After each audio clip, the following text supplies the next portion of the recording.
மோடி அவர்கள் கன்னியாகுமரி முனையில் தியானம் செய்வதாக 3 நாட்களுக்கு பத்திரிகையில் செய்தி வெளியிட்டது. அது குறித்து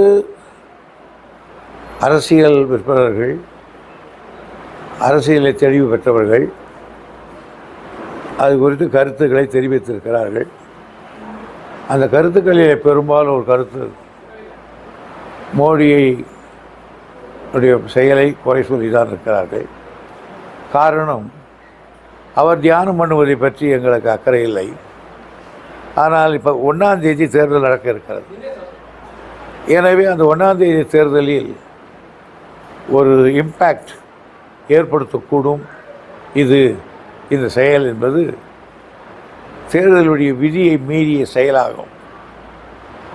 ஆக வாக்கு கேட்கிற பொழுது மதத்தையோ மத சார்ந்தையோ அதற்கான சைகையை மறைமுகமாகவோ நேரடியாகவோ தெரிவித்து வாக்குகளை கேட்கக்கூடாது என்பது.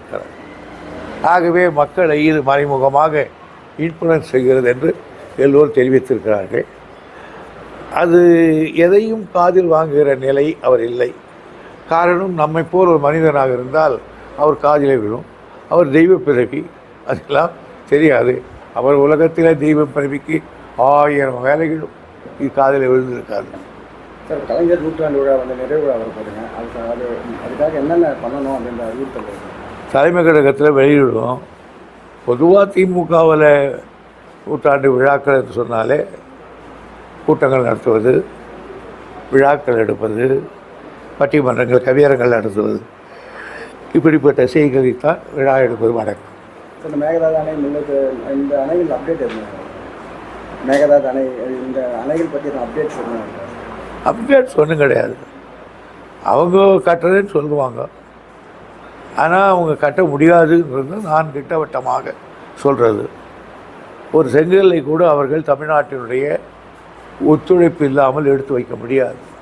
காரணம், முல்லை பெரியாறோ சிலந்தி ஆற்றையோ அல்லது மேகதாது எதுவாக இருந்தாலும் தமிழ்நாட்டினுடைய ஒப்புதல் இல்லாமல் அந்த மேல் மாநிலங்களாக இருக்கக்கூடிய கர்நாடகாவோ அல்லது கேரளாவோ செய்யக்கூடாது என்று திட்டவட்டமான ஒரு தீர்ப்பை உச்சநீதிமன்றம் வழங்கியிருக்கிறது. ஆகவே இவர்கள் கட்டுவதற்கு முன்னால் பல தடைகளை கடக்க வேண்டும். 4-5 குழுக்களிடத்திலே ஒப்புதல் பெற வேண்டும், ஃபாரஸ்ட்டில் பெற வேண்டும், என்வாயர்மெண்ட்டில் பெற வேண்டும், இப்படி எல்லாத்துலேயும் சர்வான் கமிஷனில் வரணும். இந்த குழுக்களிலெல்லாம் அவர்கள் போகும்போது அவர்களெல்லாம் அரசாங்கத்தினுடைய சார்பில் இருக்கிற குழுக்கள். இவர்களைப் போல் அரசியல்வாதியை போல் பேச முடியாதவர்கள். அவர்கள் சுப்ரீம் கோர்ட் என்ன சொல்லியிருக்கிறது என்று பார்ப்பார்கள்.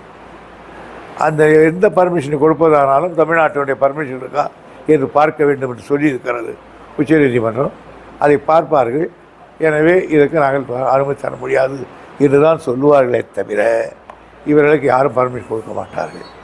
ஆகையினால் இது ஒரு அரசியல். அதுதான் இப்போ அப்பப்போ எப்பொழுது எல்லாம் அங்கே அரசியல் கிளம்புகிறதோ அப்போதெல்லாம் சொல்லுவார்கள்.